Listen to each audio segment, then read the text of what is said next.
Oh, and another goal for Super Eagle. This is Premier Football Center. Live it anywhere, take it anywhere. Don't forget to subscribe. Remember to hit that subscription button.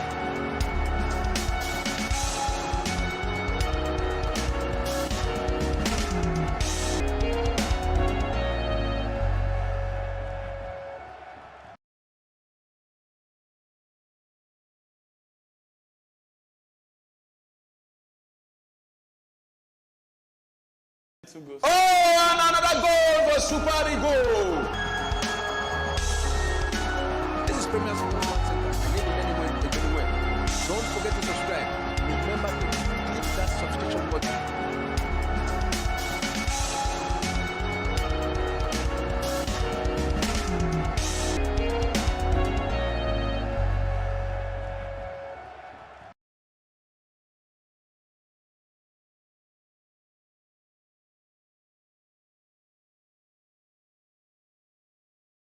Oh, and another goal for Super Eagle. This is Premier Football Center. Live it anywhere, take it anywhere. Don't forget to subscribe. Remember to hit that subscription button.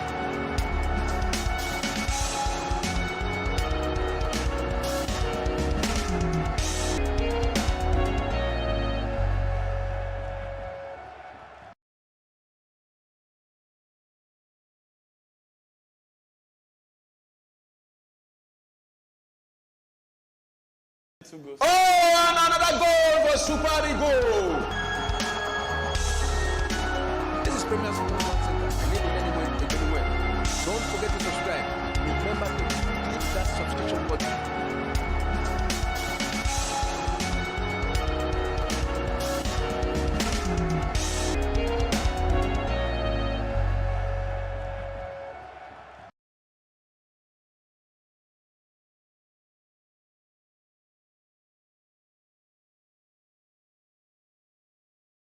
Oh, and another goal for Super Eagle.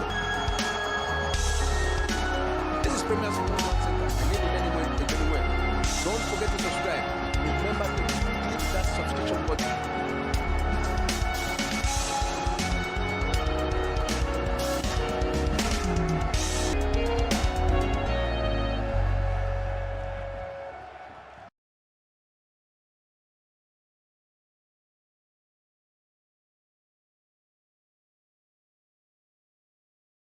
Oh, and another goal for Super Eagle.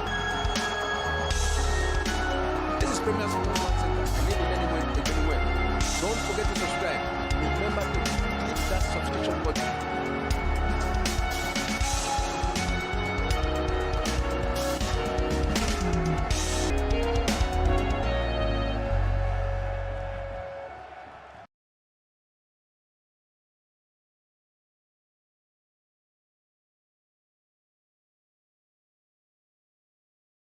Oh, and another goal for Super Eagle.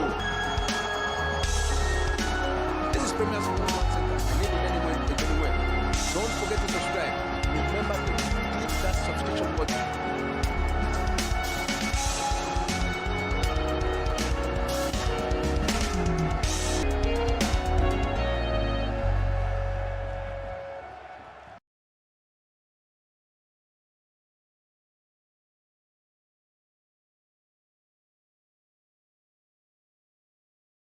Oh, and another goal for Super Eagle.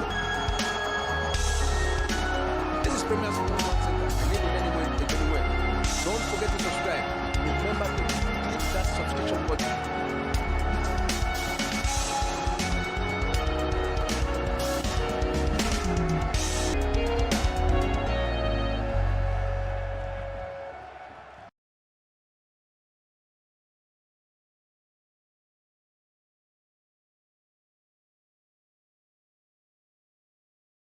Oh, and another goal for Super Eagle. This is Premier Football Center. Live it anywhere, take it anywhere. Don't forget to subscribe. Remember to hit that subscription button.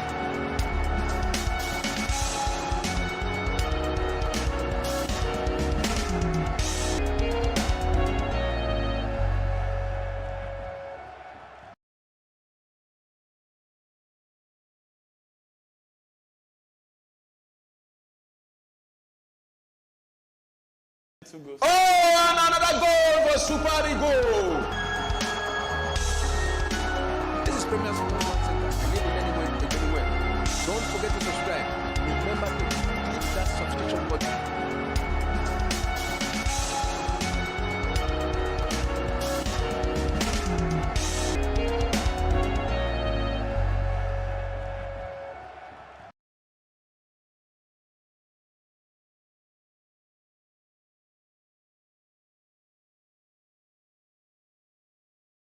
Oh, and another goal for Super Eagle. This is Premier Sports Center. You need it anywhere. Don't forget to subscribe. Remember to click that subscription button.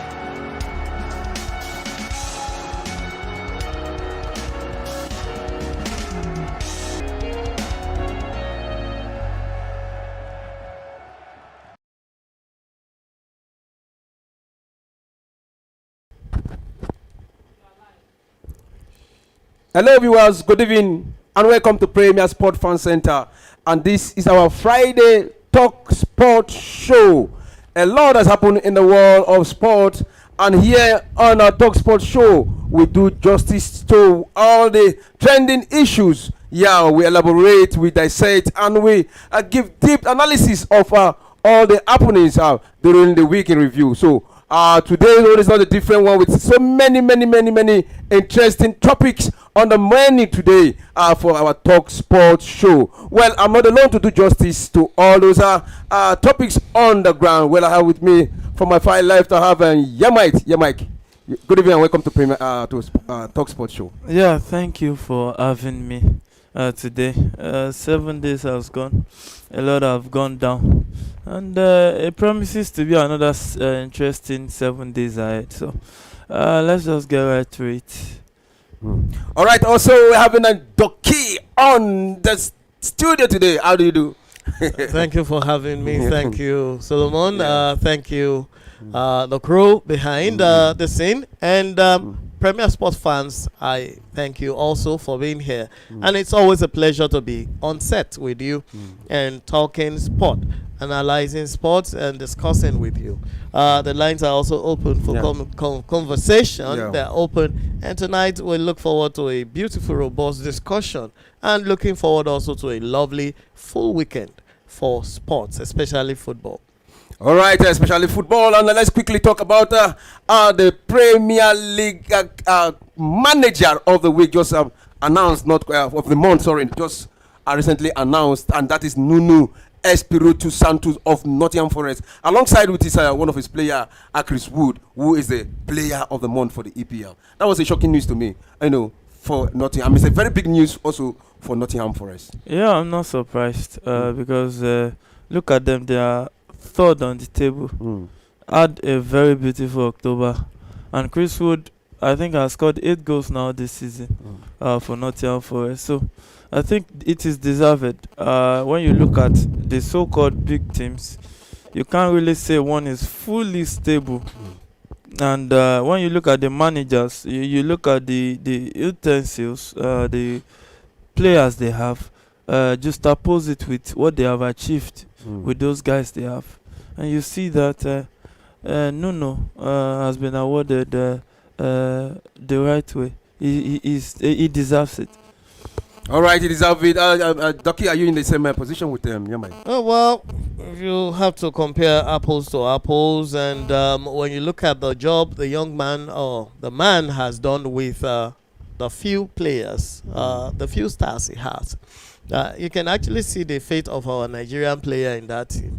Woods has actually subjected him to eating bench day and night. Now you can't see him coming in except on maybe 10-12 minutes to the end of the game, gets consolation, and he hasn't even lived up to expectation too. But Nottingham Forest has done them. In fact, when I checked the league table and I discovered they are number 3 on the league table, and then I wonder, how did they get there? What happened to Aston Villa? What happened to Arsenal? What happened to all these guys? Arsenal, we know Arsenal is still behind them too. But Chelsea has always been behind them for a long time. But Nottingham Forest just kept on winning virtually throughout the month of October. They gathered about 12 points or more in October, and and it was really fantastic, and that got them the credit. And of course, when the team is winning, credit goes to the coach first of all, and then you're looking at individual prowess and the skills that got the coach the winning trophy. But first of all, you're looking at the coach that put them together and gave them the strategies to use and also follow them up. So yes, big credit to Nuno, and big hand up for Nottingham Forest for getting themselves in that position, even if it will be short-lived. At least let them enjoy that top 4 for some time.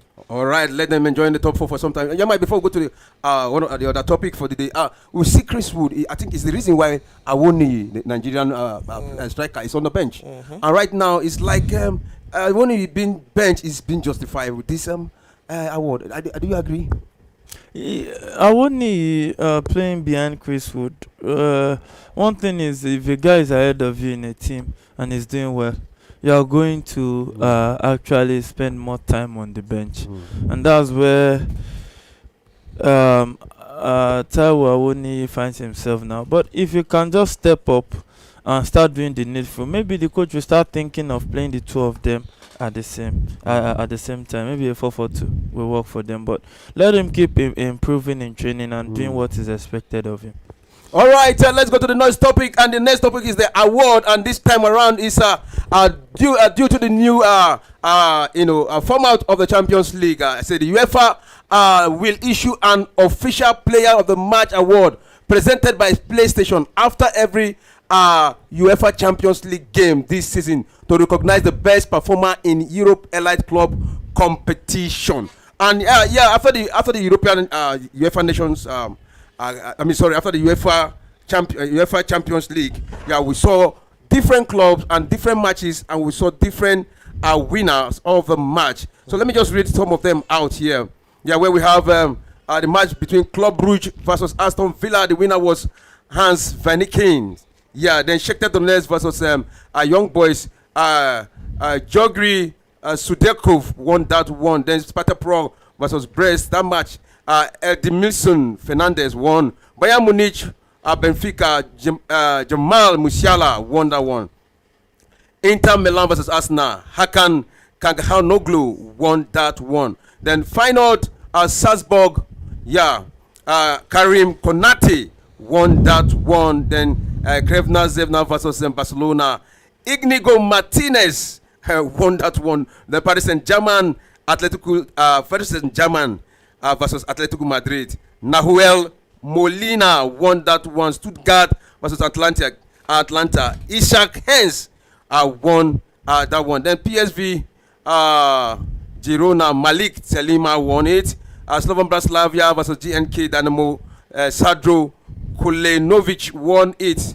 Bologna, Monaco, Tilo Kerera won that one. Borussia Dortmund, Stormgrass, Malik Yarkoe won. Celta, Nicolas Kuhn won that one. So Liverpool versus Bayern Leverkusen, Luis Diaz won that one. So at the end of the day, we saw 12 selected names, that were the player of the week. Were those names actually justified? Well, if you take it from the last one you mentioned, Liverpool, Luis Diaz, he distinguished himself in the game. He got a hat-trick in Champions League. That's a tall feat. And he got his hat-trick against Bayern Leverkusen. And that's the top team, the holders of Bundesliga. And defeated them hands down, totally. Messed them up at Anfield. And Luis Diaz was the man that scored 3 beautiful goals out of their 4 goals. And that's a fantastic victory over Leverkusen. And he found himself there. In fact, the last goal was supposed to be Darwin Núñez, but he kept on trying to open that wall. He took a shot, deflected, and Luis Diaz just did the rebound. And he tapped it in. So, for Liverpool game, there is no contest. In other games, like the one Barcelona versus... Barca versus who are the opponents again? Red Star Belgrade. Red Star. I will have given that to either Lewandowski or Koundé. Koundé did about 2 or 3 assists in that game. 3 assists. 3 beautiful assists, and he kept on, doing the score play even though some of them were not converted, but he put himself in wonderful position, way ahead of Lamine Yamal. He did more crosses and more score play than Lamine Yamal, who was supposed to be responsible for score play in that position. Okay, so I don't know why Koundé wouldn't get that man. Inigo Martinez scored the opener. He scored the first goal, but well, he made some recoveries too in the back, but I'll give a lot of credit to Koundé. So that is actually arguable. Yeah, Lewandowski put in 2 goals, but I did a lot more effort to Koundé. So those are the ones we can actually look at and debate. But for Liverpool, perfect. What about the one between Stuttgart versus Atlanta? It was given to Ishak and and Ademola Lookman scored in that encounter. It's not every time a player scores you award them the man of the match. A match is not just about goals alone. It's about all-round play. It's about what you bring to the table. And I'm not a fan of all these go stats that you bring into football. There are some players that they don't give you goals. They don't give you assists that much. But they are all-round play. Now, for instance, one of the main reasons that Real Madrid is suffering this season is because of Cruz. Because what Cruz does with one pass, many midfielders can't do it until they have like 4 or 5 passes. So when you look at all those things, but was Cruz recognized while he was playing? You will just say it's just a member of the team. Secondly, we have Rodri. Now Rodri is out of Man City. Look at how Man City is shipping in goals. Now look at how defensively shaky they are now, because the job of the pivot player is to shield the defense. Now Kovacic is trying, but he's not doing up to what Rodri will do. So you have to just leave this era of just goals and assists, and let's focus on the all-round play. The guys that give everything on the field of play. And the Barcelona game, Inigo Martinez gave a whole lot. It was just, Koundé had 3 assists, yes, the start. But Inigo, if you look at what he did on the field of play, he's a top performer. So I think that they should just start recognizing those guys. I want to see more. Yeah, much as I wouldn't want to take you up on that. You see, the outcome of a game has a lot to do with defense and attack. You're scoring goals and then you're defending. Koundé did a wonderful job defending. And he went out of his way to do jobs that it was not, first of all, his responsibility. Yes, like I pointed out, Inigo scored the first goal, which was not in his own line of responsibility too. So if we have to look at, okay, did they do their jobs well? Yes, they did their jobs well. Yet they still considered 2 goals. However, how did they score 5 goals to get all the 3 points? Koundé provided 3 of those assists for them to score the 5 goals. Come on, if you are going to be the judge, who are you going to name? Both of them did their defensive work. Yes, he also scored 1 goal, but this guy made sure that they buried the opponent. So that's why I said it is dicey. It is something you have to look at and decide who should go to. The other one for Ademola Lookman. Ademola Lookman was awarded the man of the match. You see? And he was another player too. He didn't only score a goal, he gave the first assist in the 21st minute. So he scored opened the first goal in that encounter. No, he gave the first assist in the 21st minute and then he scored. He opened the scoring by assisting the first scorer. He gave the assist and then he went ahead to score. And then they went ahead to score more. That was against Shakhtar Donetsk. Maybe you're looking at another match. Stuttgart, they played day before yesterday. Oh, it was Stuttgart against yes. Shakhtar is what I'm commenting on. Yeah. Okay, that's October. This is November. Sorry. So he actually scored. Sorry about that. He scored in the 51 minutes. Yeah, against Stuttgart, he was the scorer of the goal. Then the second goal was scored by Zaniolo. Yeah, in the 88th minute. So I'm mixing things up here. Yeah. The 88th minute. So I think so. But really, if they have awarded these guys, I believe it's based on the number of points that they were given, and that's possibly the reason why they gave them this man of the match positions. But if you look at the whole team of the week, too, I'm sure it's going to be based on the number of points that they gathered. in the games, and that's what entitles them to the team of the week. All right, we want to look at the player of the week. At this time around, it's Victor Gyökeres who actually won it. Yeah, this is the 4th round. Yeah, the first round was won by Florian Wirtz. Yeah, he won the first round. The second round was won by Karim Adeyemi for Borussia Dortmund. Then the third round was won by Vinicius Junior. The fourth one had Gyökeres, and he actually gave good account of himself. But at the end of the day, there was this argument between Gyökeres and Luis Diaz that who was supposed to win the player of the week. That comparing both of them, somebody was arguing that Gyökeres actually got hat-trick, Luis got hat-trick, but too often Gyökeres' goal was from through a penalty kick. But Luis Diaz was on open play, he got those hat-trick. So is he making a case, Yamite? Yeah, it's a solid case.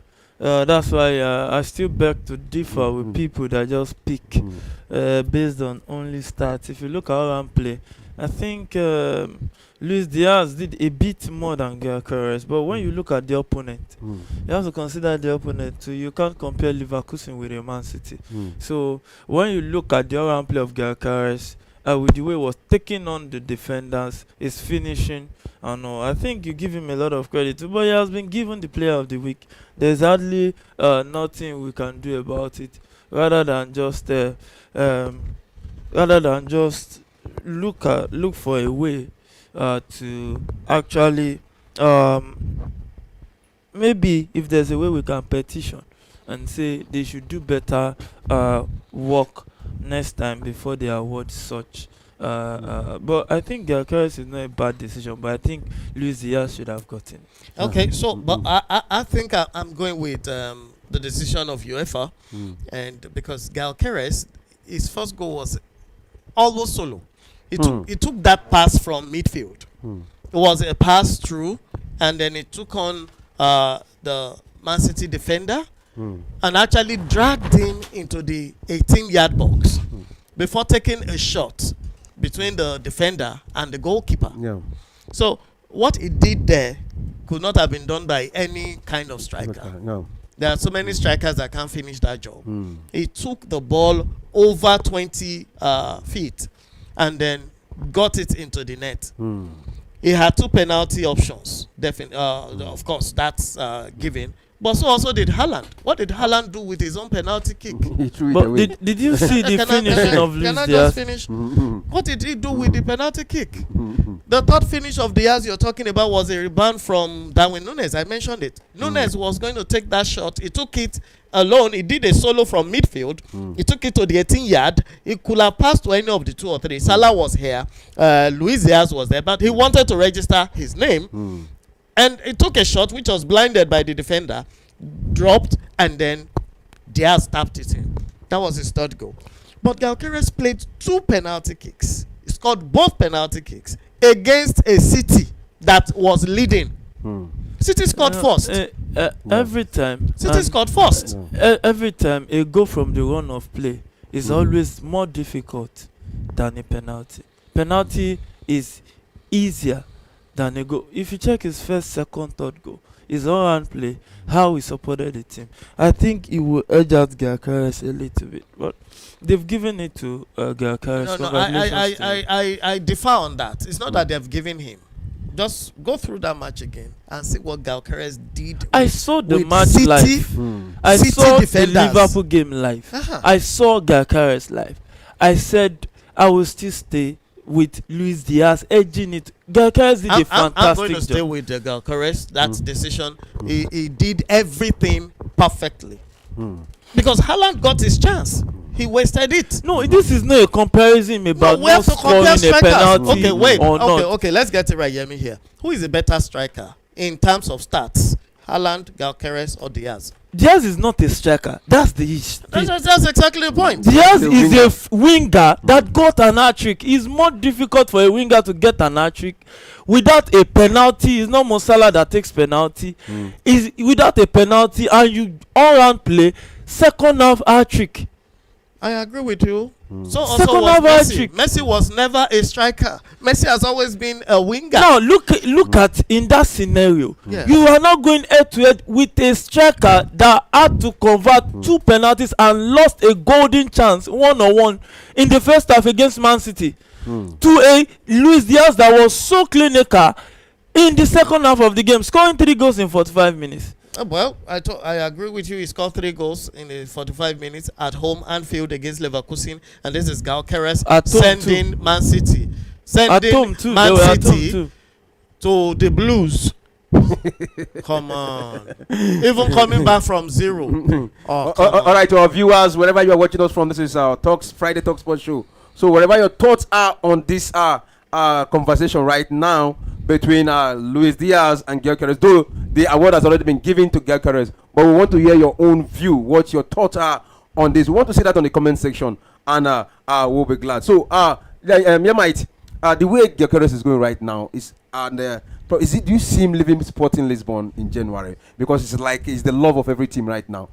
It depends on Sporting Lisbon, but Sporting Lisbon is one of those things that they are really difficult to get a player off.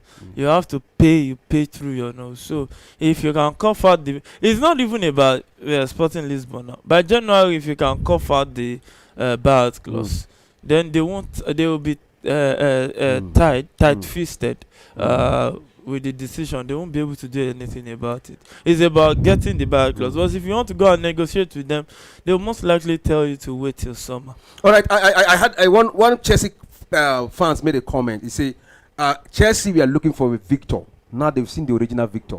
They should go for him. That is, he's talking about Gyökeres. I beg to disagree because this Gyökeres is just in Portugal. He has not tasted the top 5 leagues, or let me say top 3 or 4 leagues.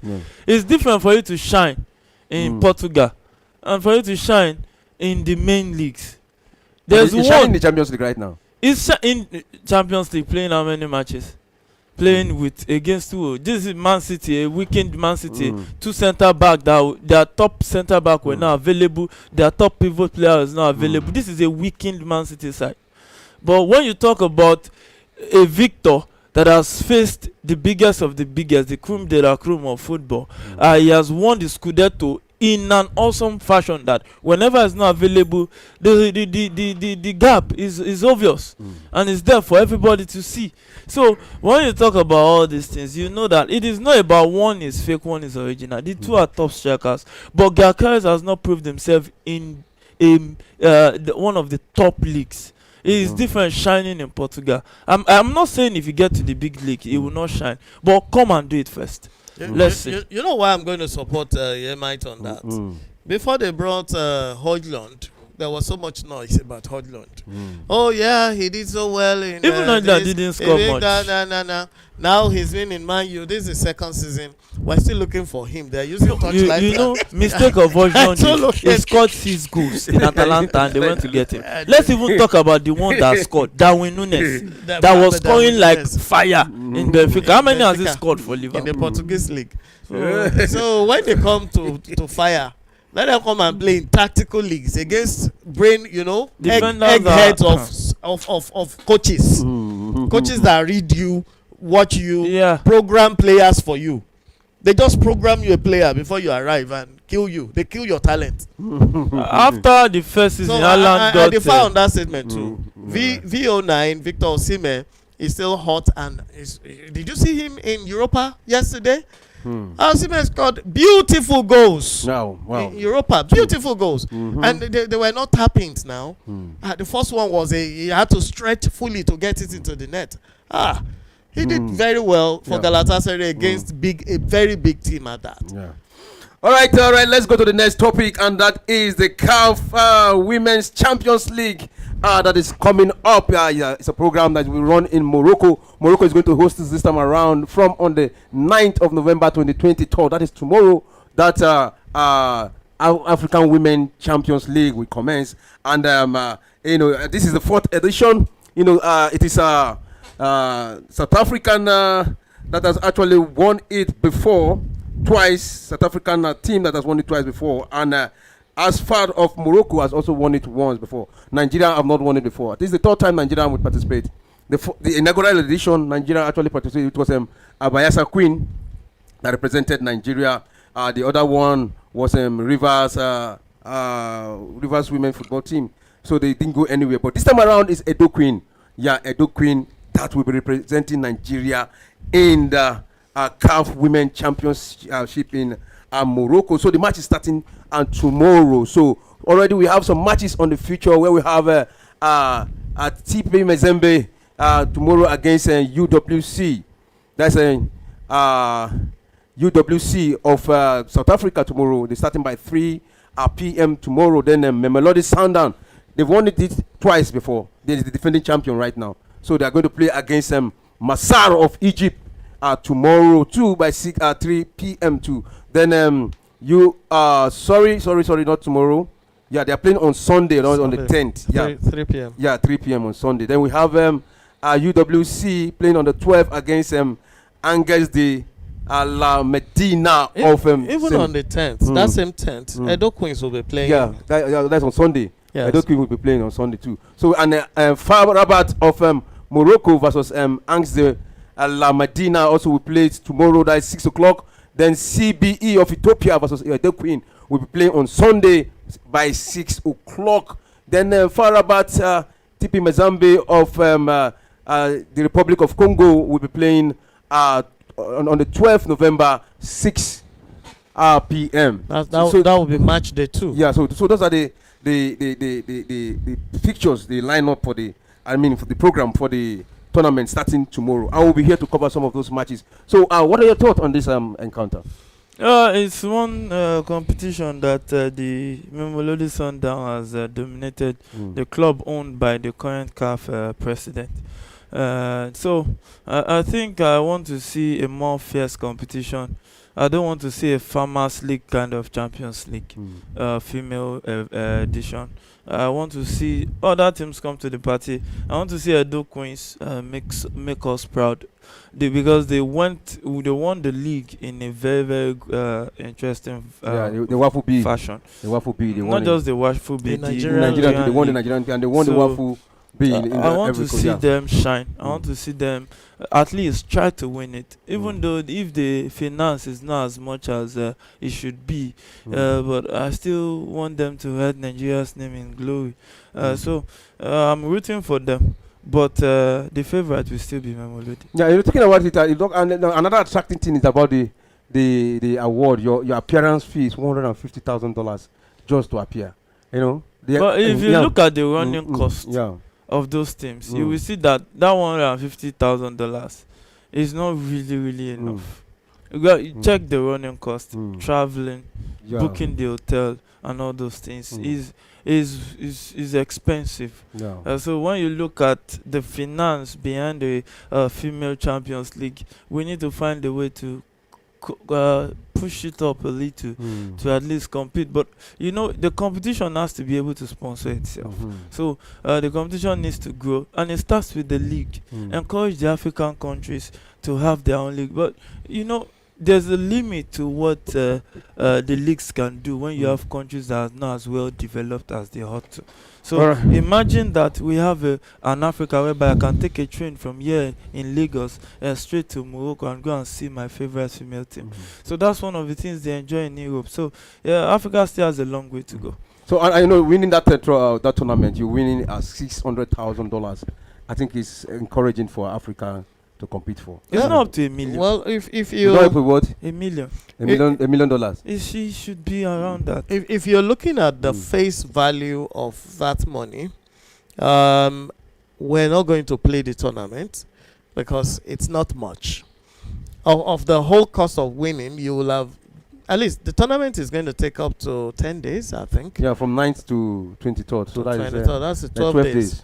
And that's 12 days. And within those 12 days, you are paid a lot on hotels, feeding, and you'll have paid a lot for logistics as well. Yeah. And there are women, there are special needs for women too, which you will have to fund in that period. And let's not forget that a lot of Africans, for example, somebody coming from Kenya, or that's TP Mazembe now, or coming from Mamelodi Sundown from South Africa, and that's from the other municipality in South Africa, not from Joburg. It's towards Soweto where they play. And the journey itself and the cost of that journey itself, by the time you negate, you nil off versus what you're earning, it's just a meager amount remaining. So that price is not fantastic. Okay. It's not wonderful. However, I'm interested in seeing our girls, especially Nigerian flag bearers, the Edo Queens. And you know, I just went through their squad list now, and I see beautiful girls here. They're young ladies. They have keepers, Omini, Inyeme, Doris, Chris. You know, they have the defenders, Hosseini, you know, Paulina. And you see their players are like all round. And you can actually see young faces, very active young faces on their squad list who are excited about being there. And I'm going to wish them a lot of luck, and a lot of support has to come from Nigeria, and especially Nigerians who live in Morocco. The event is happening in Casablanca, and we can find, and I'm sure a lot of Nigerians live in Casablanca, and they can find a way into the center of the city. To support. The whole of Casablanca is not more than, it's quite a big city, but it's not more than Ibadan as a town. So of course it's bigger than, and it's so networked. They have a lot of trains, and transportation is easy. So Nigerians should go out and support them. And if you have friends there, tell them to support the girls, because they're going to be playing a lot against fan opposition. Okay, imagine Nigeria playing against CBE. CBE is from Ethiopia, North Africa. So the Arabians are going to be supporting themselves against the West Africans. The thing is, and just a minute, please. And if we get our own people to support Edo Queens in that place, seeing ordinary a crowd of 50 shouting and singing our pam pam pam pam pam pam, he excites, you know, because they can't carry a lot of fans to that place. Just like Yemi said, we don't have this train connection. You can't say we're using ship. Going by ship is even longer than flying. So it's so costly for us to get that. But I wish them good luck. And I think they would do well. They have excited girls who are willing to pull something out. Yeah, the question I want you to answer right now is that when you come to female football in Africa, we see that Nigeria has actually dominated from time immemorial, come up to now. You know, if you look at the number, if you look at the number, given the fact you look at the number of times they won the African Women Nations Cup, you look at no other nation has come close. You know, not the gap is just too much. You know what I'm saying? So now, with that fact, don't you think the Nigerian women club side should be doing better than others? It's not about the national team, because most of the national team players don't play in Nigeria. So you look at the best of the best Nigerian players applying outside Nigeria. But it is different when you go to those countries, Morocco, Egypt. They have a well-functioning league that many of their ladies play in their league, and they are comfortable. One of the reasons why you see that a Nigerian player gets into the limelight, the next thing is on the plane to either Europe or even other African countries, is about the comfortability. How comfortable, how handsomely rewarded are these ladies? You know, these things is just like when you have your talent, you want to, many of the time, trade it for the highest bidder, because you know you can't play football forever. So that's one of the things that is affecting these ladies. The league, not properly run the way it should, not properly rewarded the way it should. Ladies don't get paid the way they ought to. So the league is not functioning well. I think the league is the main thing. The Nigerian team, when you look at it, most of them are applying their trade abroad. So if you just see one that shines a little, watch out for Chidi, that under 17 top. You will see that they will soon, she will soon elope over, because it is the reward. When you look at players leaving their home continent, it's not as if it's comfortable, but the reward, the difference, maybe you get a certain amount, and you are looking at a place where they will give you like times 20, times 50. You will enter the next plane and go there. So that's why many of the talent that we have are jetting out of this country is the reward. Work on the league, let there be sponsorship, let these clubs have enough funding, and government should just answer football. Doc, let me come to you on this one. Can you compare the improvement of how the female league used to be run those days? Let me say 10 years away from now and this present time. Has there been any development? Well, if we're being honest, the development, if any, has been minimal. Because 10 years ago, we even still had some sponsorship who were hopeful. Glow was putting their neck out for them 10 years ago. I'm not sure they are putting their neck out anymore for this women's league.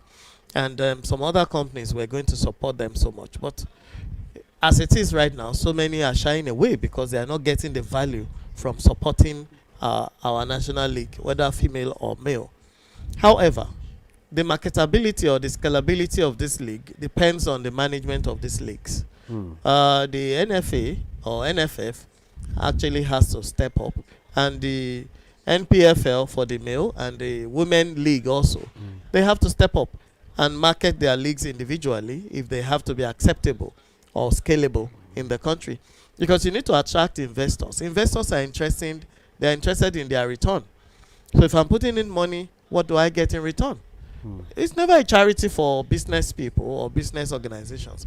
Yes, it is a community social responsibility, but it is done with return in mind. Access Bank wants to support Lagos Marathon, for example.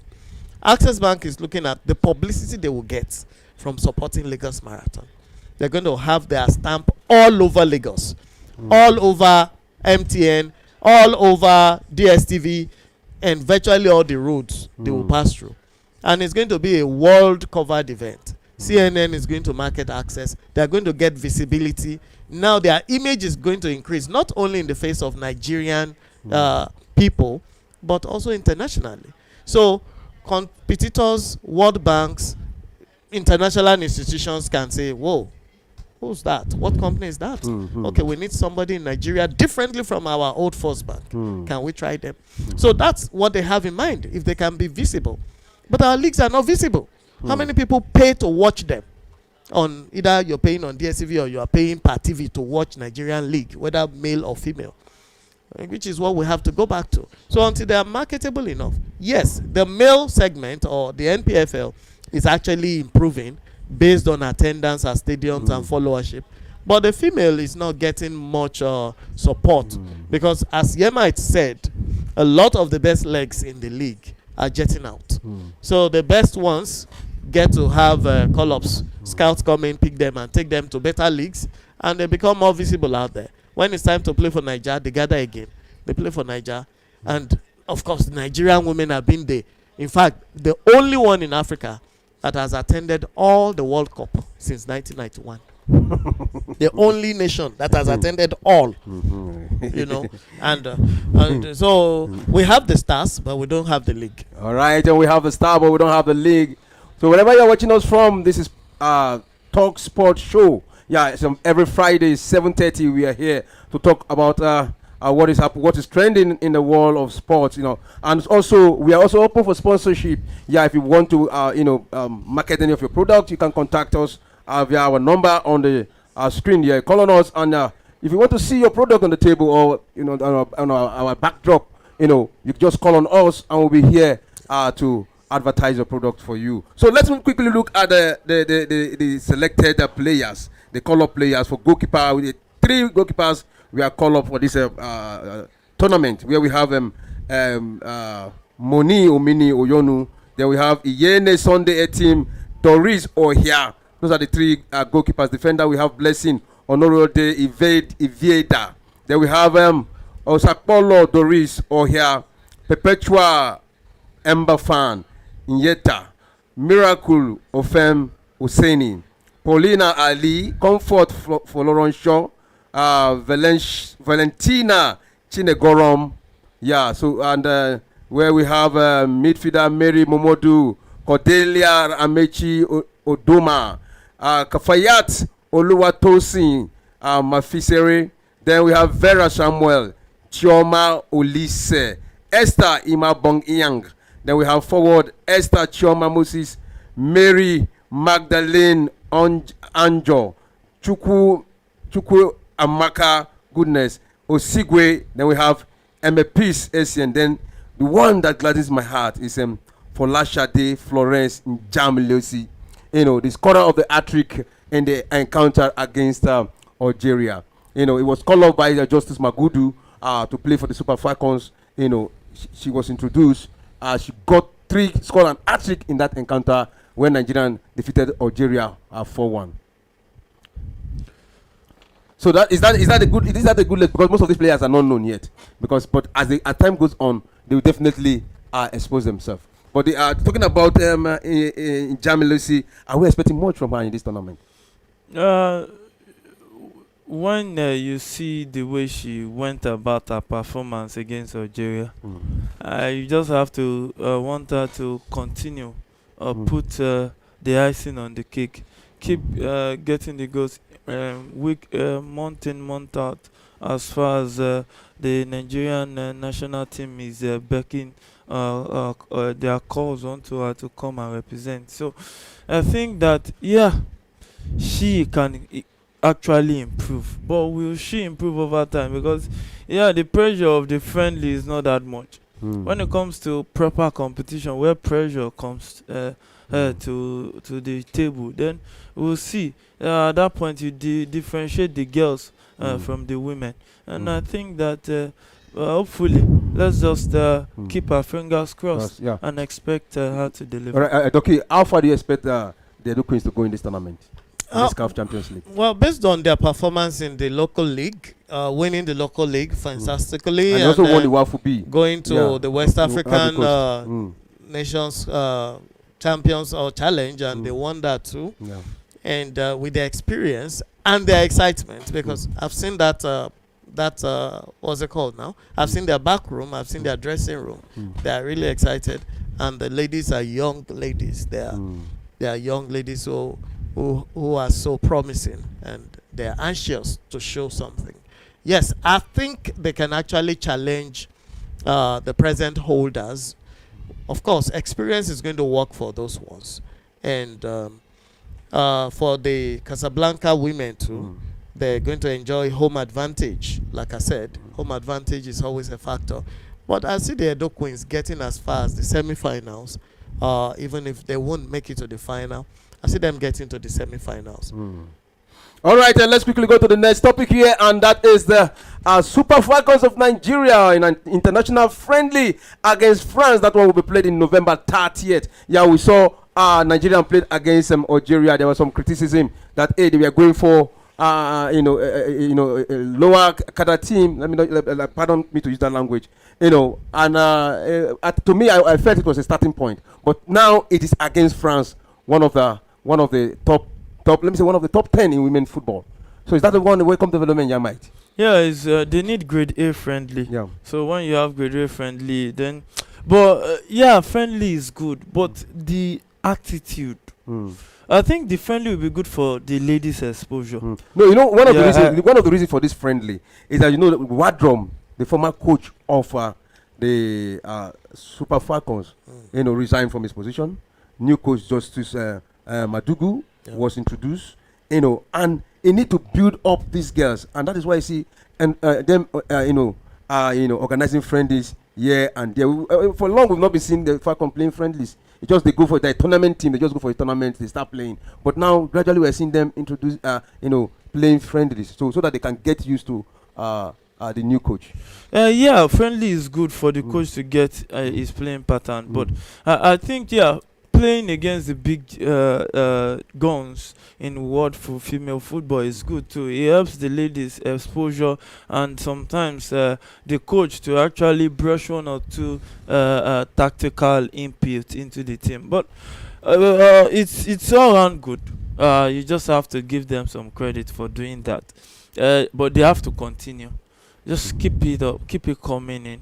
But it's very expensive to put together. But I think it's something they can do over time. All right, Doctor, your take before we go to the next one. Yes, it is very important that we play top class friendlies.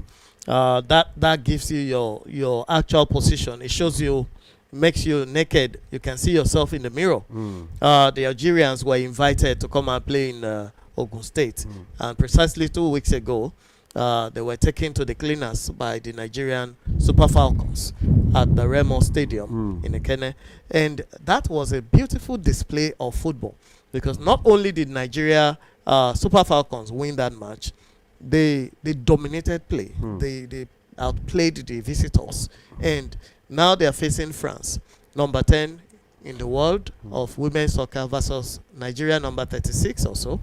And I think it's going to be a tall challenge for them, because France is a better organized team, and they're still retaining their coach. Waldon left, yes, and Nigeria is trying to build.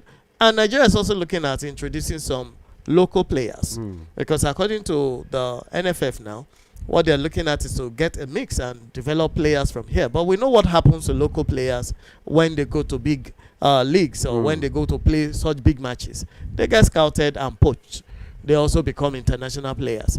So we keep hunting for local players again, or to sell them again.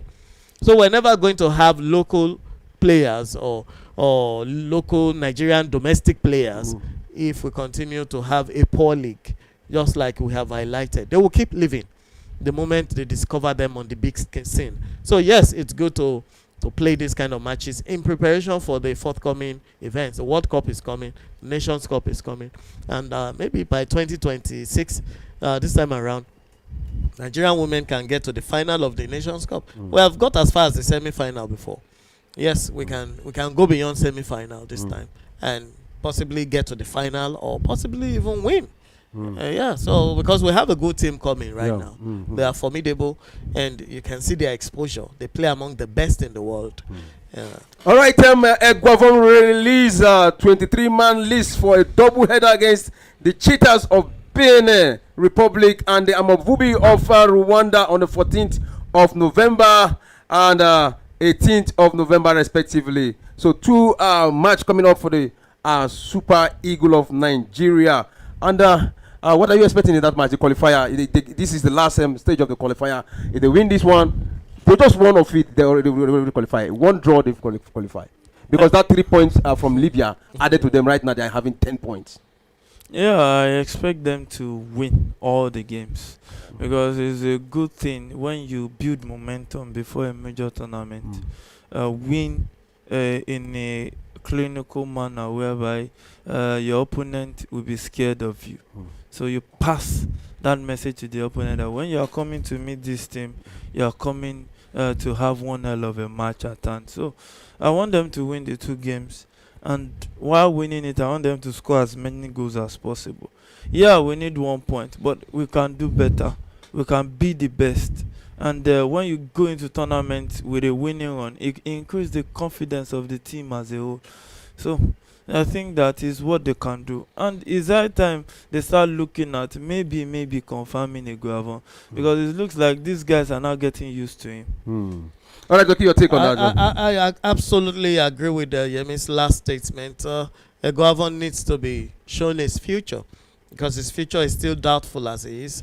He's still sitting on an interim position as the coach or the technical advisor of the Super Eagles as it is. However, everybody wants to know what their future holds. You don't want to be used and dumped like a candy paper. You want to know your position. So yes, let's confirm him, and if we're not confirming him, let's bring in a new coach. He can't raise players and qualify them for Nations Cup and World Cup, and then you bring in another coach to take them there. Why are you using him that way? And this time around, Guavon has picked a very strong team, a 23-man team that is so powerful. And we're thankful that Osimhen is back. Yeah. You know, Boniface hasn't found his footing in the Nigerian top 9. He hasn't really found his footing. Yes, he can bring in something to the table when a Victor Osimhen is on the field, distracting the opponents if they play 4-4-2, or if he comes in as a replacement or super sub. But in the last few encounters, especially at the Nations Cup when Osimhen was injured, Boniface couldn't live up to it. He couldn't. And then we had to revert to some other strikers who are not as fantastic, but we didn't have a choice. Now, but we have a Dele Bashiru in the midfield who can come in and play any position in the midfield. He's a utility. You have Onyeka there. You have Fisayo. Bashiru, you have Yusuf, who is a very good defensive midfielder too. He plays well. It's a box-to-box player, and we still have the backings of the likes of Calvin Bassey, who is still in top form. Just Ekong is also still, in his twilight if you look at his age, but he's still pulling the team together. There's something about having an authoritative, a confident captain behind you in the defense line. They actually see the team from behind, so they can coordinate the midfield and support the attack with their leadership, and that's still working for Nigeria. And let's not forget about our wonderful right back, who is fantastic in Europe and fantastic everywhere, and that's talking about no other than than our own very what's his name again? Olaino, and then Lukman is there creating thunderstorms everywhere, raising storms in Europe. Anywhere you take that guy, he's raising storms. Even in our last qualifiers, even when Nigeria didn't win, he stood out. And now we're going to play Republic du Benin and Rwanda. Yes, thank God for the way Libya got themselves out of the way, because Nigeria could have actually embarrassed them in Tripoli or Benghazi, wherever they take the match to. But they eliminated themselves. So we have Rwanda to face, and we will defeat Rwanda. And we have Republic du Benin. We will beat them, because now we have our full squad. We have the full complement. There's no injury spell on any of our players right now, the major players. And Iguavon is excited about it, and so are we. So we're looking forward to the November break or so for those qualifiers that are coming up. And I think Nigeria will just clinch the qualifying ticket from that group. All right, thank you very much, Doki. I think Doki have actually read the call-up players, but let's look at the three goalkeepers he called. Stanley Wabali from Chipa United, South Africa, Maduka Okoye from Udinese, Italy, then Amas Obasoge from Fasil Kenama, LC of Ethiopia. Those are the three goalkeepers. Do we have any better goalkeepers out there? I don't think so. I think that's just it for now. All right, and again, we had one Kwanu saying that he urged NFF to give that coaching job permanently to Iguavon. Not that after he lose too much, they begin to look for a way to sack him. I think they should just keep it going. Yeah. So, are you in support of that? He's a technical advisor, so they might keep him, they might not keep him. We won't get angry. In the world of football, if there is no coach for a national team, they switch to the technical advisor for the meantime. So if they decide not to make it permanent, they have their reasons. But as far as I'm concerned, I think they should make it permanent, because I can see that he has improved from the Iguavon that took them to that Nations Cup and this one. All right, then let's quickly look at the match post view and the preview. I think that will be done for the day. So quickly we look at the Champions League preview. Liverpool versus Borussia Leverkusen. We've actually talked much about that. Bayern Leverkusen. Sorry, Bayern Leverkusen. We've actually talked much about that, about Luis Diaz and how Liverpool actually performed in that encounter. They gave good account of themselves. But just one word so that we'll be very fast. Well, for Leverkusen, I was disappointed with their performance against Liverpool. I expected them to put some more into that game. I think they were a bit wasteful in front. They had chances. They created their own chances, but they didn't have a grip. Even our own player too was not there. He was taken out because he wasn't really pulling the weight. And it was below par for Alonso in that game. In fact, you could see the disappointment on his face at the end of that game. Xabi Alonso, as he was really disappointed. They should have done better than that, honestly. But Liverpool had the better of them.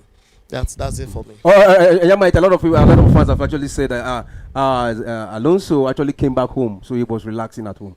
It was once a Liverpool player who won Champions League for them. That was in 2005. He came back home, and we saw. I expected more from Bayern Leverkusen than what I saw. Just like you said, But to me, I don't want to say it's a disappointing performance from Bayern Leverkusen. But if you look at the goal margin, it's just too much. I think that they just lost concentration, and it happens in football. When you lose concentration like that, tomorrow is another day. They went to a very intimidating ground like Anfield. we know how noisy that stadium can be. And I think Sabio Alonso, where I think our fourth team is just putting too many guys behind the ball defending that night. He could have at least tried to take the game to Liverpool, but they kept on absorbing the pressure until they couldn't. They lost him, and they started shipping in goals. But another thing we need to talk about that Liverpool side is the future of Mo Salah. You know, the end of the season, his contract will be expiring, and Liverpool has not offered him, and we are hearing a rumor from different quarters about bringing in Mo Salah to their own club. Is it the time for Liverpool to say goodbye to Mo Salah? There's no, you can't really say there's a perfect time to leave. If you just want to leave, you leave. If you want to stay, you stay. But it's always best when you leave when the ovation is loudest. Now I'm coming. Is it you want to go and meet them and I need a new contract? Or After the Man U game, it was clear. It was clear. He said it out. That means he wanted to stay. But if the club is not giving him a contract, he will go. Because now the days are counting down. So he needs to start cashing in on the remaining of his career. So if Liverpool doesn't want him, let him keep shining, then another club will come snap. And funnily, is the best, for me, the best Arab player available now. So Saudi, we welcome with two hands. We both ends. Saudi, Qatar, UAE, they were welcoming, giving him a whole lot of money. And when you know these guys, when it comes to their own, the way they spend money. So I think that the players that are on their last year of their contract, in the last year of their contract in Liverpool, it's not just Mo Salah, and there are key players. Virgil van Dijk, there's Trent Alexander-Arnold, who is linked to Real Madrid. So all these things, they will solve it. Either they go or they stay. There's nobody that is irreplaceable. So if they go, another will come in. I actually think it might be the end of the road for Mo Salah in Liverpool, because Arne Slot will likely bring a change of pattern, and he will likely have some players in mind he will want to cultivate. I don't think Mo Salah at 33 or 34 is going to be one of those he will want to cultivate. He's more than 32 already. And don't think Virgil van Dijk is in his early 30s. Yes, but let's remember that Van Dijk came from Holland, and he came from the kind of philosophy that Arne Slot came from. Slot came from Feyenoord. And there's a way the Dutch play their football, and you need a balance. You actually need a balance. You need an experienced player in a particular position, especially the defense line, who is also the captain. As I said, if your captain is actually in the back line, they have a clearer vision of the field, and they can actually put you in order better than when your striker is in front and is not looking back. Van Dijk brings stability to the team. A lot of stability. He might likely keep him for another season. But Mo Salah has been there. He has done, he has won, he has conquered. If you keep him there, he will keep on scoring. But the team needs new dynamics. They're going to need new dynamics. There was something Guardiola will tell you. Even when you're doing well, you need to change some stuff. You just have to change some things. Wow. So even when you are doing well, even when you're doing well, wow. you just you'll be found out. You have to change some things, because change is the most dynamic thing. Because they're already looking at you, they are watching you, they are planning for you. So when you change something, even if it's just for 1 or 2 seasons, then you change that thing again. So there are some players Guardiola had let go, not because they were weakening or retrogressing, but because he wanted to change certain things.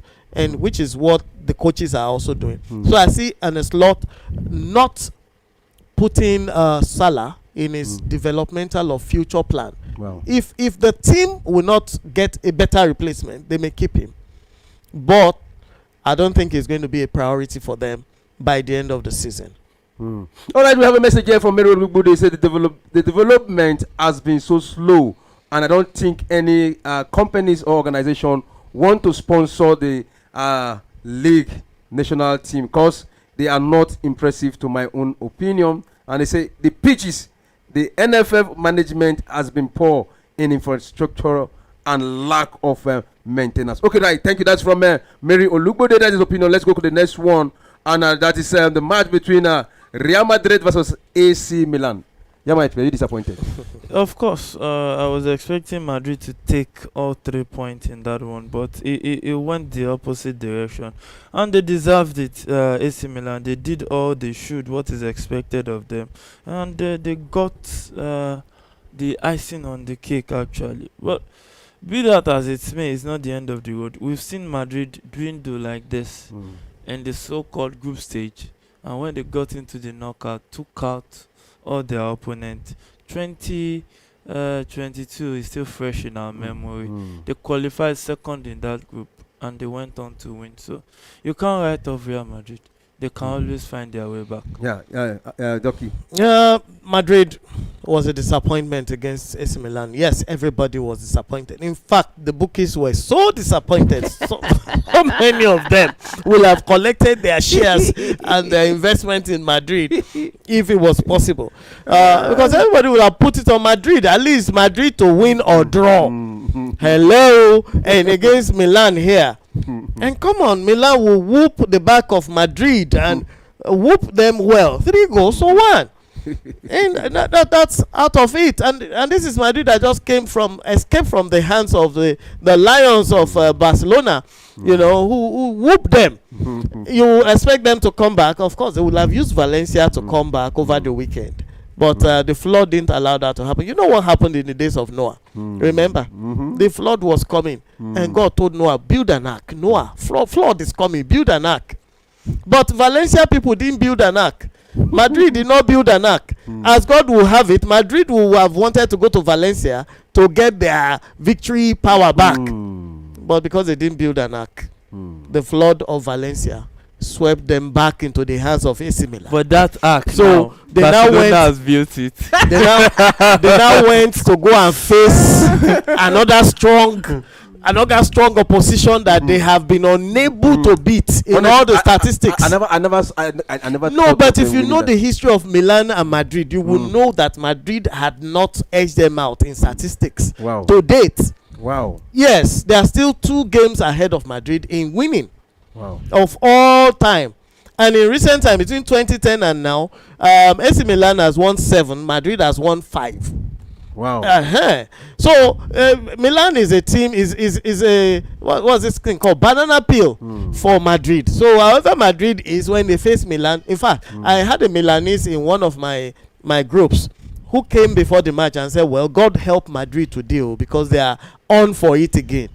And as the game will turn out, the guy posted it again at the end of the game. Say, I warned you people, Madrid people, you will not show your face today because we are always a stubborn thing for you, even if we lost before we face Madrid. But when you look at Real Madrid, if you are an opponent or opposition fan, it is not good for you as a opposition fan to witness Madrid struggle at the beginning of the season, because most times they end well. But it is better when they start struggling February, maybe they are not getting it January, February. But Madrid struggling at the beginning of the season is not a good sign, because one, if there's a loophole, they have the financial muscle and they are a bully. They can get any player they want most times, even in January. So Madrid is one team that they are in the class of their own. And I heard Ancelotti today. He said Madrid would bounce. He said Madrid would bounce back. They always said they would bounce back. And if there's a manager that can bring them back, is Ancelotti. So I think they will be back. The offside setters, they will soon get tired of it. Right, they will soon be found out. Let's go to the next one. That is the match between Sporting versus Man City. That's another surprising match. But to some people, they were telling me that it was not a surprise. But I thought Manchester City would have turned up in the party in the Champions League against Sporting Lisbon. But it ended that way. If you want to be honest and we want to be analytical based on stats and record, it was a shock. It was an upset. Of course. You can't compare the rating of City in Europe to Sporting right now. Oh, in fact, over the past 5 seasons, you can't compare them.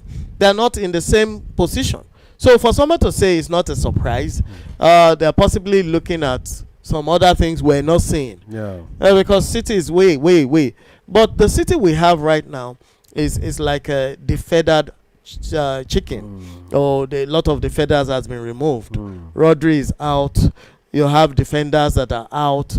You have De Bruyne just coming back, and Alani we know cannot do anything on his own. Haaland will only finish when there are good providers. You know, one of their best providers is also out. In fact, two. Salvinho is out, and did they know that Sporting was better organized? They had a good coach who was willing to. Amorim had studied him. Amorim prepared for Guardiola, and they went for it. Guardiola scored first, or City scored first, but they kept it on because they knew they didn't have the tenacity to stay on. And good enough, they had Gyökeres who could finish for them. Okay, he took on Nathan Ake from just behind the half line and took him down to the penalty area and took a nice shot. He actually kept him in his side over a period of 18 to 20 yards before he took that shot.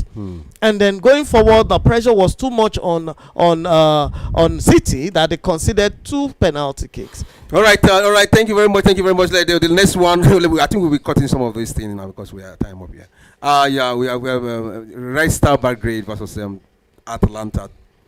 Atalanta defeated that one. Let's just go to the next one. Red Star didn't play Atalanta. Stuttgart, Atalanta. Yeah, Stuttgart, Atalanta. Sorry. Red Pride versus Barcelona. Barcelona won that one. Yeah. Yemi should be able to help us. Because if I say anything now, it's going to tell me, because you're a Barca fan. As a big team supporter, if you begin to celebrate defeating a Mino, that means something is wrong with that big team. So if Barcelona fans are celebrating Red Star, that means something is wrong. But should they celebrate defeating Real Madrid or celebrate defeating Bayern Munich? So the celebration continue. No, I'm not saying it's about big teams. It's just like a minor. Yeah, they are a minor. I hope the camera is on me, right? Just imagine. I as a Chelsea fan, and after celebrating 8-0 of Noah yesterday. Is Chelsea in the Champions League? No, in the Conference League. It's just one of those things that you look at it, and even this so-called team that they said they are in the Champions League, they are just passengers. Is Chelsea Chelsea has won 2021 Conference League. What's that? The third tier. When did they start that? 2021. That's like a consolation. Now, consolation Europe League. Now, what is the essence oh my God. going with people for a competition and nothing to show for it?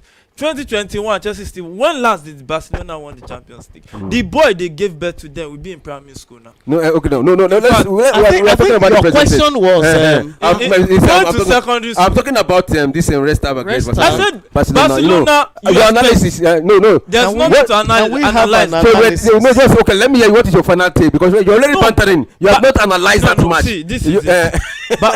Barcelona was expected to win, and they won. As far as I'm concerned, they did well. They did well. Good. I'm not the kind of fan that will say there are no minnows in football. There are minnows. There will be minnows forever. Red Star Belgrade, to the standard of Barcelona, you expect them to win. If they don't win, that means if lion bites a dog, it's not a news. But when dog bites lion, it will become a news. So if Red Star now defeat Barcelona, that's where we can make it a topic. As far as I'm concerned, you expect Barcelona to defeat Red Star. The last time you asked the question, I thought you asked him to analyze. Yes, I said, what actually I was the game without sentiments. The fans I think we have had this own view. I think I know, because we were talking about analysis. Analysis here is that Barcelona is a big team, and they saw a minor and they defeated him, so it's not a news. But that's after all the perambulations. I don't know. Okay, I actually ceded that to him so that I wouldn't bring in personal joy into, you will always bring it. Now the thing is, because I just talked about Madrid, I analyzed the game between AC Milan and Madrid. I'm neither a fan of both. Yes, I don't. It's not like I like AC Milan, but I don't like Madrid. It's not like I don't like Madrid. I respect some players there. I love their gameplay. I love what they do. Do you understand? If you're a football fan, you love football, you will like Madrid. But you know, the kind of like you like them is like you hate them because they keep on coming back to punish you. So you hate them for that, but you respect them. Can I finish? Why will I be pained? Okay. Barcelona head to head, Chelsea is leading. So I much as I'm a Barca fan, I respect Madrid super. You know, they are a superb, fantastic, and they are the best team in Europe. They keep on coming and remaining on the top rank. Whichever way you take it, they are there coming for you. So we respect them a lot for that. So them falling down to AC Milan was what I just analyzed. Yes, and that's their issue. So I know just analyze Belgrade. I think he has analyzed his own part. Rest of Belgrade, Barcelona. What we expected to see was not even what we saw. We expected a thumping, 7-0. 8-1 kind of thumping, like Bayern Munich took Robin Kazan to the cleaners the other day. That's what we expected to see. However, the goals didn't come like that. You know, Lewandowski was kicking so many one-on-one into the bush. I don't know what happened to him. He still managed to score 2, but he could have scored 5 in that game. You know, Resta Belgrade also came to the party. They scored 2 goals against Barca. In fact, 2 of their goals were cancelled for offside. You know, Barca has been keeping a high line these days, and they're trying to master the high line. In fact, one of the Resta Belgrade's goal came from the high line Barca was trying to keep. They beat the trap and they scored. I think somebody analyzed that in our last time out, that they succeeded. Okay, we are the one. They said they succeeded in keeping the offline against Real Madrid. That they were just lucky that they were not able to beat that. That's all. They fell into the trap of Real Madrid. That's really, in case they get that one next time. That's what these guys did. The first goal that was cut off was for that high line. It was just a very small, margin, maybe a few inches. But the second one, the guy beat and he faced the goalkeeper and scored. It happened again. He almost scored, but somehow they lost it. So they could have even done more than 2 goals against Barca. You know, for their high lines. But I think what Hansi Flick is bringing to the party is working. Okay, he's keeping a very high line and he's keeping a very mobile team. I have studied his game plan, game pattern, and the strategy he's using. Of course, I'm not going to talk about it on air for the sake of those who want to. As if I don't know this. As if I don't know how to decipher technical and tactical. I won't give that out for free. All right, let's go to the next one. I think we are done with the Champions League now. And the Europa, we are not going to take much, just take some out of it. I'm very brief about it. Galatasaray versus Tottenham. You know, I think Osimhen came to the party. They want Tottenham, you know. So just brief, you might. Have we ever said anything brief tonight? You know. So Osimhen getting 2 goals, 3 goals, 1 cancelled for offside. But one thing now is more workload is on him. After defeating, after Galatasaray defeated Tottenham, they lost a Cardi to ACL injury. Oh no, my God! So he'll be out for the whole season. So now, Osimhen will be the point man. Now that beckons the fact that now Napoli is tilting towards selling him off in January so that they can balance their book ahead of the summer. And Galatasaray who want to lose him because they've already lost a Cardi. So we are in for a move in January actually. But congratulations to Osimhen, doing well. All you just have to do, keep playing like Mikel Obito. The man has been performing 6 goals, 4 assists so far this season. Top performance, and I think he can improve. He can really, really improve because he has that hunger. And Galatasaray has a support cast that can load him with passes. Osimhen is in top form. In fact, one of the former legends of the Turkish league came out on air to say that Osimhen should leave their league and he should cheat and he should leave the league. It's a cheat. It's a cheat. Yes. How like he's way above his competition.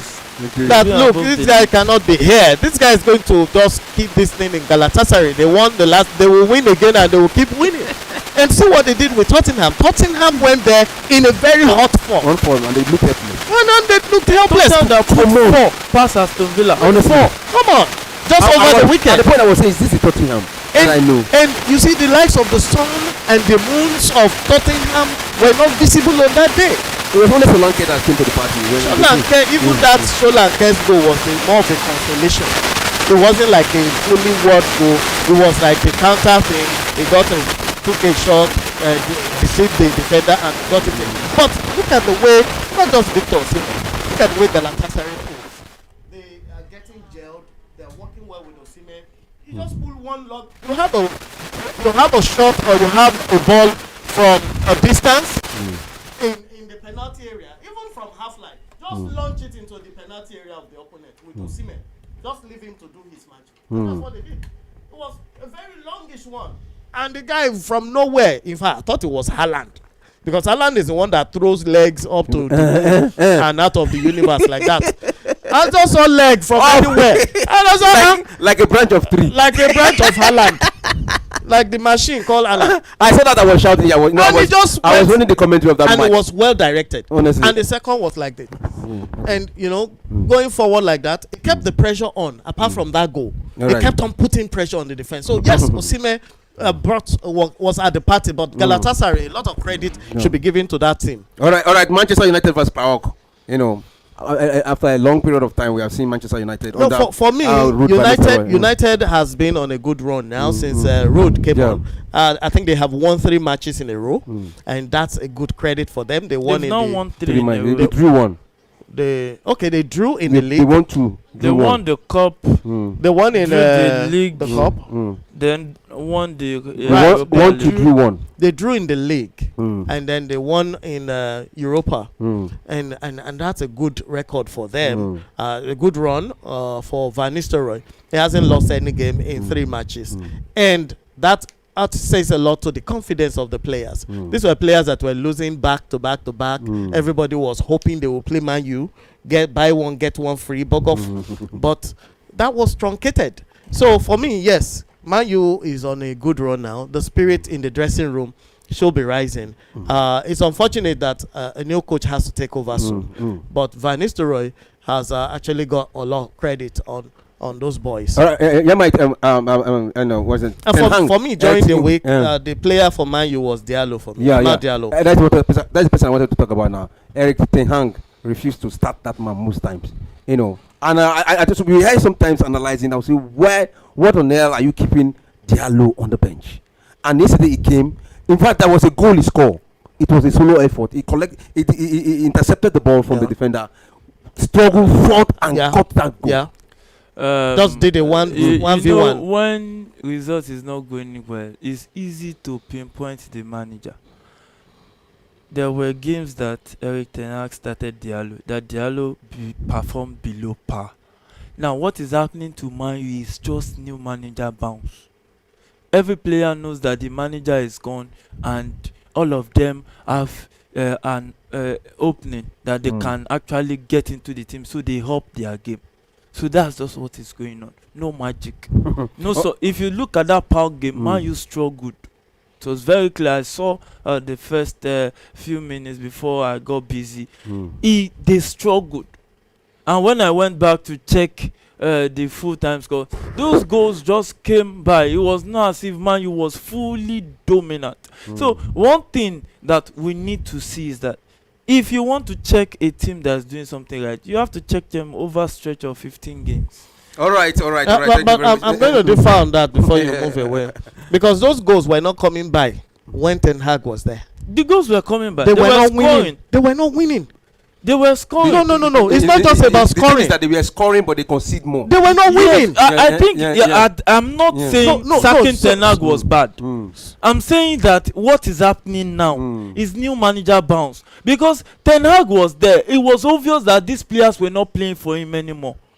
But so exactly the point. So what we're saying is that the players are playing for Van Nistelrooy. They are not playing. And they're getting the results. They are not playing. You will see this thing that 5 goals to 1 in an EFL game, and you say they are not playing for him. The dog. See, I've seen too many football for me to be deceived with this.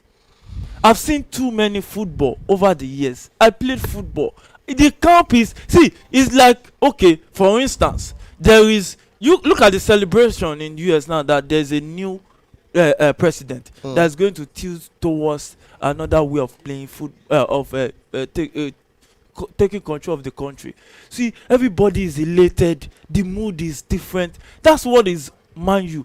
Man U experienced a few struggling time with the coach, and you remove the coach. I have no problem with that experience. The mood is different. Every player wants to give their best. I agree with you on that, but that the goals are coming and nothing is different, I disagree. Because Man U now is playing more intensive attacking football than they were with Ten Hag. Did you see the They're game? not running across anymore. Did you see the game yesterday against PAOK? I watched the game against PAOK. They are playing a lot more direct football towards goal and score, and when they lose the ball they come back. And what the 2 goals that Diallo scored, one of them was virtually, like you said, it created that goal. It was a forced goal from a defender. The second one too was a game play. It was all in the run of the game, and they won the match. I don't want us to dwell on this, but we're going on it already. We'll continue this discussion. We'll continue it. But let's quickly look at the last conference league. That's the only one I choose was Chelsea Noah, because he recorded the highest number of goals in the conference league. Chelsea demolished Noah 8-0. And one fan was saying that they will have gone back to the arc they built, Noah built, and relaxed there. I wonder who that is. What that is? That a club? And what position are they on the FIFA or UEFA rating? PAOK, Noah. Come on, this is not even PAOK. This is not even Red Star Belgrade. This is what you're saying in their league. They normally beat other teams. What league are they from? They are from Armenia. What position did they play in Armenia? Did they get into Europa? Did they get into Champions League? Come on. For now, it's a conference league. That's conference league. Yeah, it's still in the European The conference league is more like number 8, 9, 10 from Premiership. It's a third tier of the European. No, what I'm saying is position what on the Premiership? 7, 8, 9. 7. Go and play conference league, and then you are saying that Chelsea, that is supposed to be here, that just won Champions League 4 seasons ago, will go and be playing 3 seasons ago, Noah. not 4. 3 seasons ago, not 4. And then we're celebrating them for scoring 5. Okay, we have a message here from this team that is playing in conference league will be part of the World Club Championship. Noah. Yes, we're part of the World Club. When they said Noah, is Beckham playing the Are we doing Bible study here? Is Beckham? Are we doing Bible study here? I think Beckham is not sure of going to the World Club Championship. And then now people Arsenal is not going. They're not going. So with the question, we have a message. But Chelsea is going. It says, should Chelsea be celebrating winning over Noah also? Of course not. That's Mary Olugudi, where we talked about. I wonder. So I think that let's not dwell on that. Let's quickly just preview these matches: 1, 2, 3, 4, 5 matches, and go. Brief: Brighton versus Manchester City, the EPL. Another Manchester City game again. This weekend, right? This weekend, yeah. There's a lot at stake here. City has to come back, and Brighton is hot, so it's going to be a tough game. Away from home. Yeah, Brighton is hot. City needs to come back, and City still doesn't have stars playing except De Bruyne, who has just returned. Big ones are not back, so City will have to pull something out of the hat. Guardiola has to use his thinking cap. He needs to readjust the team. He actually needs to reposition them, use another strategy, because you can't play with the former strategy when you don't have the players to execute them. Okay, so you can't play 4-3-3 and expect that result now. I think they have to load their midfield and play one man in front. So you're looking at like a 4-5-1 or a 3-5-2 or something. Change the formation. You can't, because you don't have those wingers. You only have Bernardo Silva, who is not a fast winger, who can deliver and create. And De Bruyne now just finding his feet. But there's nobody to hold behind De Bruyne. All right. Yeah, Mike, if you don't differ, just can you go to Liverpool versus Aston Villa? But if you have an opposing something, you can say it. Liverpool, Aston Villa, I think Liverpool can fancy their chances, but Aston Villa is always a banana peel. But at Anfield, they've made it a slaughter ground so far. But it's going to be tough because Aston Villa want to come back. It's a top 4 race, so I think Liverpool should be able to edge it. All right, and Doc, if you don't differ, you go to Man U versus Leicester. But if you have anything to say about the Liverpool, Man U is playing at home to Leicester. To Leicester, yeah. Man U will defeat Leicester again at home. They defeated Leicester in AFL, and they will defeat them again at home. You know why? Because they still have the new coach syndrome, like he said, and they also have this restructuring thing going on. Amorim is coming. Everybody wants to impress him. I think that will be his first game, or next week will be his first game in the saddle bar. But as it is, after the international break, that's when it's coming. But it's coming. Today is 9th. It's coming to Man U tomorrow on the 11th. So it's just going to it's going to resume work after the. Yeah. So everybody's going to be playing for the coach, and you want to gain the eye of the coach. At the same time, they will be playing at home. So it's actually an advantage for United to play at Old Trafford against Leicester, who they defeated recently, 5-1, and I think they should be able to edge Leicester out and get the 3 points again. All right, then, Yamite, if you don't differ from what you said, you talk about Real Sociedad versus Barcelona. I think Sociedad has not been good at all. So I think if all goes to plan, Barca should be taking all 3 points from that one. Except maybe they have another game like they had against, I think, Osasuna earlier this season. But apart from that, I think that Barca can fancy their chance. You know, going to Anoeta is always a problem for Catalans. Honestly, Anoeta is a ground I can't feel sure. But they've not been good at home this season. But last season, they've lost 5 out of 6 games at home. So it's not. But when they face Barca on that Anoeta, it's always a problem. Last season, I said it here. Barca was winning before they went to Anoeta. And when they went there, they were peppered to return again. So, but with this, form, this form is hot. Let's expect the best. For me, that will give me joy, really. All right, and the last one for the day, that is the big one on Sunday. That is the match between Chelsea versus Arsenal. That Chelsea Arsenal. Yeah, Chelsea Arsenal. I just hope we have all the fans represented in the studio, as in the analysts also represented in the studio. So it's not a one-sided thing. I don't want to have the studio packed with only Chelsea supporters analyzing the game. But for me, it's going to be a cracker of a game. You know why? Because Arsenal needs to get back to winning ways, and Chelsea wants to prove a point, and this is happening on Stamford Bridge, right? Yeah, on Sunday. And Chelsea has tried to make Stamford Bridge a slaughter fortress for them. They have tried to make it their own area, and they want to win there. But Arsenal must come back. They must go back to winning ways, because they just lost Champions League, and last week wasn't good for them too, and now they have to can follow Man City 3 losses in a row. So it will be a big challenge. Honestly, if you look at last season that Arsenal was on fire, it took a mistake from Sanchez for them to get back into that game, and it was a draw, and he ended a draw. The game when Chelsea went to Emirates, so that's why it was the absence of Cole really. So this is a different Chelsea side. Arsenal side that is just when coming back, Odegaard, there's something we call match fitness. If you force him in that kind of heat tempo game, he can go back injured.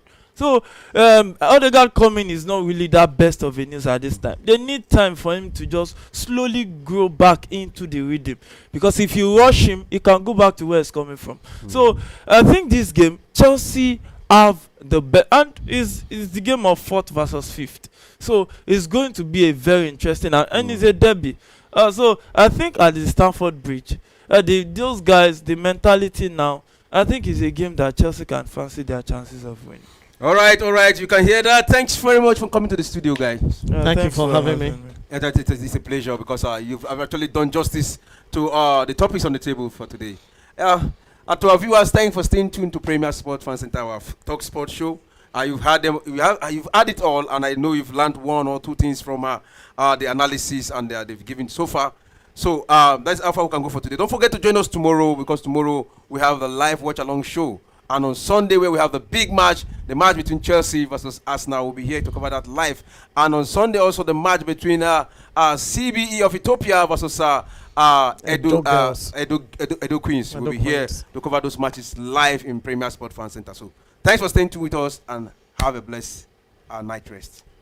Oh, and another goal for Super Eagles. Thank you. This is Premier Sports Center. I need it anywhere. Don't forget to subscribe. Remember to click that subscription button.